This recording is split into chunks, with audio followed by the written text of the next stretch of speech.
ನಮಸ್ಕಾರ, ನಾನು ನಿಮ್ಮ ಭಾಗ್ಯನಾರಾಯಣ ಬೊಗ್ಗವರಪು. ನೀವು ನೋಡ್ತಾ ಇದ್ದೀರಿ ಸುದ್ದಿ ಸರ್ಕಲ್.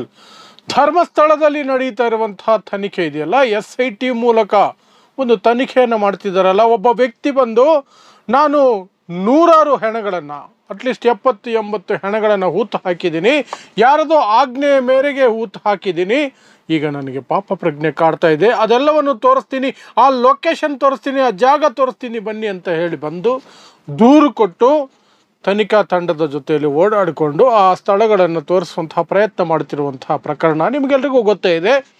ಆ ಪ್ರಕರಣದ ತನಿಖೆಯನ್ನು SIT ಮಾಡ್ತಿರೋದು ನಿಮಗೆಲ್ಲ ಗೊತ್ತಿದೆ. ಆದರೆ ಆ ತನಿಖೆ, ಆ SIT ಕೇವಲ ಕಣ್ಣು ಒರೆಸೋದಕ್ಕೆ ಮಾಡಿರುವಂತಹ ಡ್ರಾಮಾನ, ಇಂಥದ್ದೊಂದು ಪ್ರಶ್ನೆ ಈಗ ನಿನ್ನೆಯಿಂದ ದೊಡ್ಡ ಮಟ್ಟದಲ್ಲಿ ಚರ್ಚೆಗೆ ಬಂದಿದೆ. ಯಾಕೆಂದರೆ ಸರ್ಕಾರವೇ, ಯಾವ ಸರ್ಕಾರ SITಯನ್ನು ನೇಮಕ ಮಾಡಿದೋ ಆ ಸರ್ಕಾರವೇ ಯಾರ ಮೇಲೆ ಆರೋಪಗಳು ಕೇಳಿ ಬರ್ತಿದ್ದಾವೋ ಅವರ ಪರ ಇರುವ ಹಾಗೆ ಮಾತನಾಡ್ತಿದ್ದಾರೆ. ಹಾಗಾದರೆ ತನಿಖೆ ಯಾಕೆ ಮಾಡಬೇಕು ಅನ್ನುವಂತಹ ಪ್ರಶ್ನೆಗಳು ಬರ್ತವೆ. ಮತ್ತು ಮೊದಲ ಬಾರಿಗೆ ವಿಪಕ್ಷಗಳ ರಾಗವನ್ನೇ ಸರ್ಕಾರದ ಮಿನಿಸ್ಟರ್ಗಳು ಅಥವಾ ಪ್ರತಿನಿಧಿಗಳು ಸಹ ಹೇಳ್ತಾ ಇರುವಂತಹದ್ದು, ಹಾಡ್ತಾ ಇರುವಂತಹದ್ದು. ಇಬ್ಬರದು ಒಂದೇ ಧ್ವನಿ, BJPಯವ್ರದ್ದು ಒಂದೇ ಧ್ವನಿ, ಕಾಂಗ್ರೆಸ್ನವ್ರದ್ದು ಒಂದೇ ಧ್ವನಿ. ಒಟ್ಟಿನಲ್ಲಿ ಅಲ್ಲಿ ಹೂತು ಹೆಣ ಆಗಿರುವಂತಹ ಯಾರ ಬಗ್ಗೆಯೂ ಯಾರಿಗೂ ಚಿಂತೆ ಇದ್ದಂಗೆ ಕಾಣ್ತಾ ಇಲ್ಲ.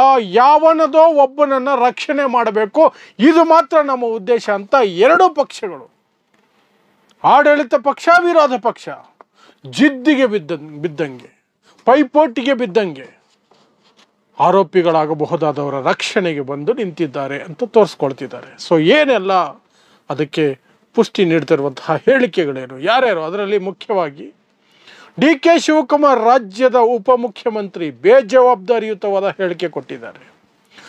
ಗೃಹ ಮಂತ್ರಿ ಯಾರು SITಯನ್ನು ನೇಮಕ ಮಾಡಿದ್ರು, ಯಾರು SITಯ ಮೇಲ್ವಿಚಾರಣೆ ನೋಡ್ಕೊಳ್ಬೇಕು, ಜವಾಬ್ದಾರಿ ಯಾರ್ದಿದೆಯೋ ಅವರು ಆರೋಪಿಗಳ ವಿರುದ್ಧ ಕ್ರಮಕ್ಕಾಗಿ ತನಿಖೆ ಮಾಡ್ತಿದ್ದೀವಿ ಅಂತ ಇಲ್ಲ, ಆರೋಪಿಗಳು ಆರೋಪ ಮುಕ್ತ ಆಗಲಿ ಅಂತ ತನಿಖೆ ಮಾಡ್ತಿದ್ದಾರಂತೆ. ಹಾಗಂತ ಸದನದಲ್ಲಿ ನಿಂತ್ಕೊಂಡು ಗೃಹ ಮಂತ್ರಿಗಳು ಹೇಳ್ತಾರೆ. ಇನ್ನು BJPಯವರು, ಅಶೋಕ್ ಅಂತವರು, ಇದೊಂದು ಷಡ್ಯಂತ್ರ, ಹಿಂದೂ ಧರ್ಮದ ವಿರುದ್ಧ ದಾಳಿ. ಸತ್ತೋಗಿರೋರು ಹಿಂದೂಗಳೇ ಅಲ್ವಾ, ಅದೆಲ್ಲ ಲೆಕ್ಕಕ್ಕೆ ಬರಲ್ಲ. ನಮಗೆ ಯಾರನ್ನ ಕಾಪಾಡ್ಕೋಬೇಕು ಅಂದ್ಕೊಳ್ತೀವೋ ಅವರು ಮಾತ್ರ ಹಿಂದೂ, ಮಿಕ್ಕವರು ಹಿಂದೂ ಅಲ್ಲ. ಇದು ಅಶೋಕ್ ಅವರ ರಾಗ. ಇನ್ನು ಸರ್ಕಾರದೇ ಮಂತ್ರಿಯಾಗಿರುವಂತಹ ದಿನೇಶ್ ಗುಂಡೂರಾವ್, ಎಡಪಂಥೀಯರ ಒತ್ತಡಕ್ಕೆ ನಾವು SIT ಮಾಡಿದ್ದೀವಿ ಅಷ್ಟೇ. ಇದು ಈ ಆಡಳಿತ ವರ್ಗ ಮತ್ತು ವಿರೋಧ ಪಕ್ಷದ ಹೇಳಿಕೆಗಳು. ಅದರ ಜೊತೆಗೆ ವಿರೋಧ ಪಕ್ಷದಲ್ಲಿ ಸುನೀಲ್ ಕುಮಾರ್ ತರದವರು, ಬೇರೆ ಸಾಕಷ್ಟು ಜನ ಇದೇ ರಾಗದಲ್ಲಿ ಮಾತಾಡ್ತಿದ್ದಾರೆ. ಸೊ ಯಾಕೆ ಈ ಅನುಮಾನಗಳಿಗೆ ನಮಗೆ ಪುಷ್ಟಿ ಅಥವಾ ನಮಗೆ ಅನುಮಾನಗಳು ಬರ್ತವೆ? ಈ SIT ಕೇವಲ ಒಂದು ಡ್ರಾಮಾ ಅನ್ನೋದಕ್ಕೆ ಮೊದಲಿಗೆ DK ಶಿವಕುಮಾರ್ ಹೇಳಿಕೆಗಳನ್ನು ಪೋಸ್ಟ್ ಮಾರ್ಟಮ್ ಮಾಡೋದಾದರೆ, DK ಶಿವಕುಮಾರ್ ಹೇಳ್ತಾರೆ ಇದೊಂದು ಖಾಲಿ ಡಬ್ಬ, ಬರೀ ಶಬ್ದ ಬರ್ತಿದೆ, ಏನೂ ಆಗ್ತಿಲ್ಲ, ಏನೂ ಸಿಗ್ತಿಲ್ಲ, ಇದು ಷಡ್ಯಂತ್ರ, ಧರ್ಮಸ್ಥಳದ ವಿರುದ್ಧ ಷಡ್ಯಂತ್ರ ನಡೀತಾ ಇದೆ, ಧರ್ಮಸ್ಥಳದ ವಿರುದ್ಧ ನಡೀತಾ ಇದೆಯಂತೆ. ಯಾರಾದರೂ ಆ ದೇವಸ್ಥಾನದ ವಿರುದ್ಧ ಏನಾದರೂ ಕಂಪ್ಲೇಂಟ್ ಮಾಡಿದಾರಾ? ಯಾರಾದರೂ ದೇವಸ್ಥಾನದ ಮೇಲೆ ಆರೋಪ ಮಾಡಿದ್ದಾರಾ?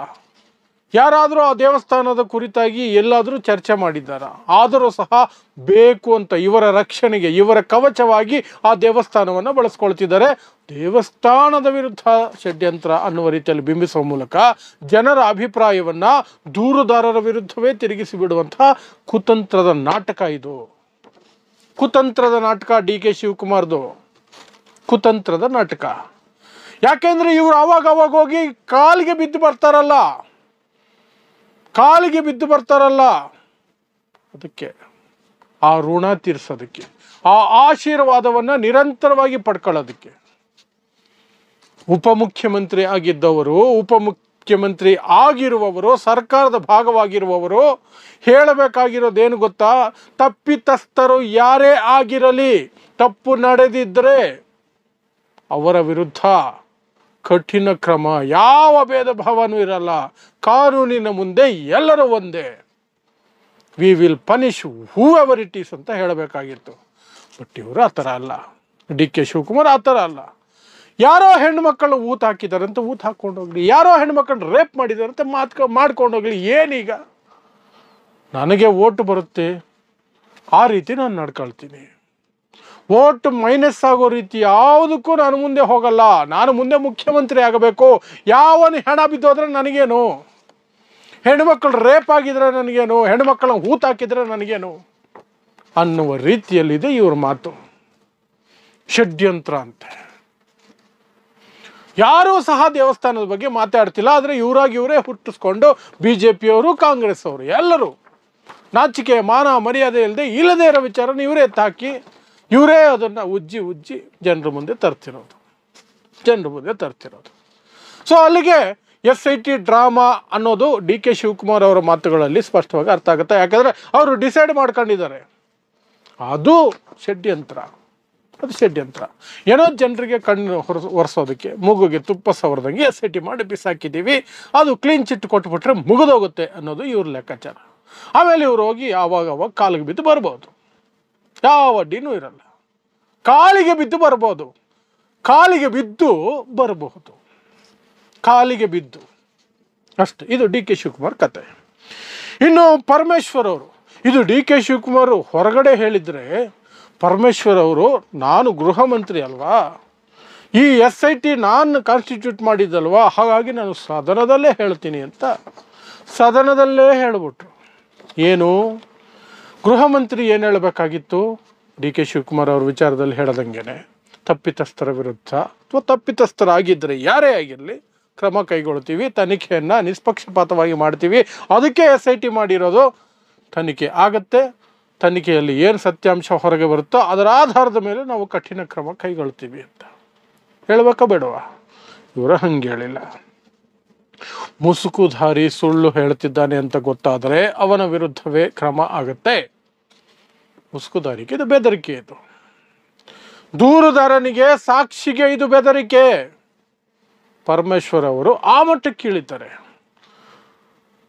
ರಕ್ಷಣೆ ಕೊಡ್ತೀವಿ ಅಂತ ಹೇಳಬೇಕಾದ ಹುದ್ದೆಯಲ್ಲಿರುವ ಇವರೇ ಬೆದರಿಕೆ ಕೊಡೋ ರೀತಿಯಲ್ಲಿ ಹೇಳಿಕೆಯನ್ನು ಕೊಡ್ತಾರೆ. ಇದು ಪರಮೇಶ್ವರ್ ಅವರ ಸ್ಪೆಷಾಲಿಟಿ. ಅದರ ಜೊತೆಗೆ ಹೇಳ್ತಾರೆ, ನಾವು SIT ಮಾಡಿರೋದು ಬಂದಿರೋ ಆಪಾದನೆಗಳು ಆರೋಪಗಳಿದಾವಲ್ಲ ಅವುಗಳನ್ನು ಹೋಗಲಾಡಿಸೋದಕ್ಕೆ, ಅಪರಾಧಿಗಳನ್ನು ಹಿಡಿಯೋದಕ್ಕಲ್ಲ, ಆರೋಪಗಳನ್ನು ಹೋಗಲಾಡಿಸೋದಕ್ಕೆ. ಅಂದರೆ ಸೇಮ್ DK ಶಿವಕುಮಾರ್ ಅವರ ಮೈಂಡ್ ಸೆಟ್ಟೇ. ಒಂದು SIT ಮಾಡಿ ಜನರಿಗೆ ಮೋಸ ಮಾಡಿ ಡ್ರಾಮಾ ಮಾಡಿ ನಾಳೆ ಕ್ಲೀನ್ ಚಿಟ್ ಕೊಟ್ಬಿಟ್ರೆ ಎಲ್ಲ ಬಾಯಿ ಮುಚ್ಕೊಂಡು ಇದ್ಬಿಡ್ತಾರೆ. ಸೌಜನ್ಯ ಸತ್ರೇನು, ಅನನ್ಯ ಭಟ್ ಸತ್ರೇನು, ಇನ್ಯಾರೋ ಸತ್ರೆ ಏನಂತೆ, ಯಾರೋ ಅವರು ಸತ್ತು ಸುಮಾರು ವರ್ಷ ಆಗೋಯ್ತು, ಏನೀಗ ಇಟ್ಸ್ ಓಕೆ ಅನ್ನೋದು ಪರಮೇಶ್ವರ್ ಅವರ ಕಥೆ.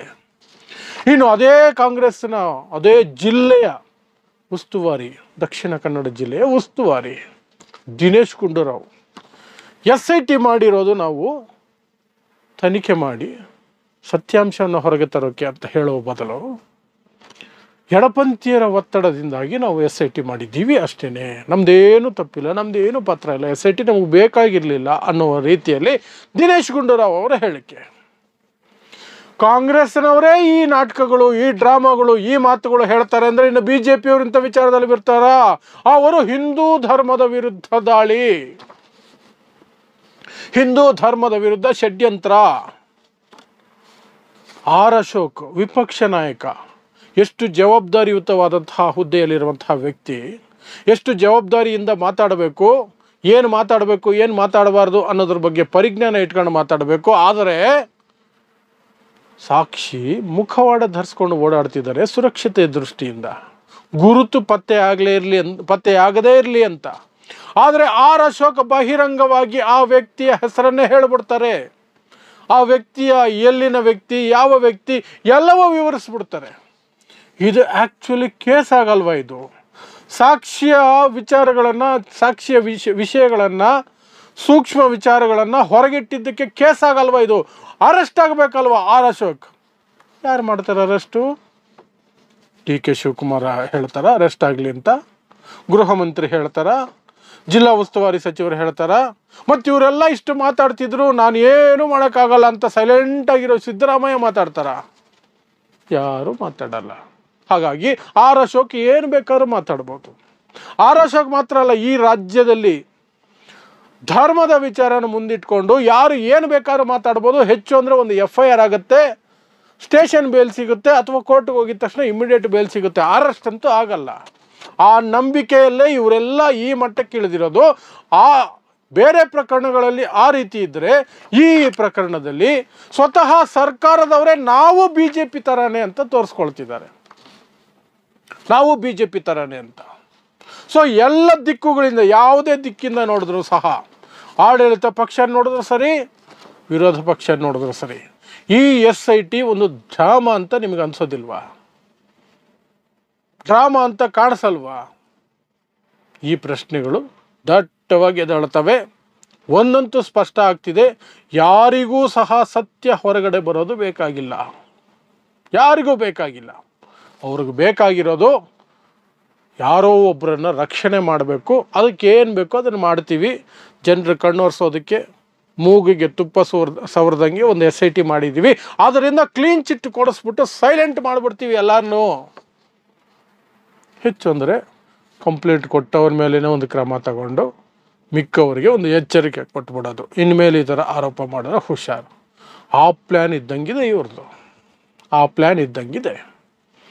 ಇದನ್ನು ಸರ್ಕಾರ ಅನ್ನಲ್ಲ, ದೌರ್ಜನ್ಯ ಅಂತ ಕರೀತಾರೆ, ದೌರ್ಜನ್ಯ ಅಂತ ಕರೀತಾರೆ ಅಷ್ಟೇ, ಏನಿಲ್ಲ. ಇದಿಷ್ಟು SIT ಕುರಿತಾಗಿ ಇದು ಡ್ರಾಮಾನ ಅಂತ ಅನುಮಾನ ಮೂಡಿಸುವಂಥ ಕೃತ್ಯಗಳು, ನಡವಳಿಕೆ ಅಲ್ಲ, ಕೃತ್ಯಗಳು.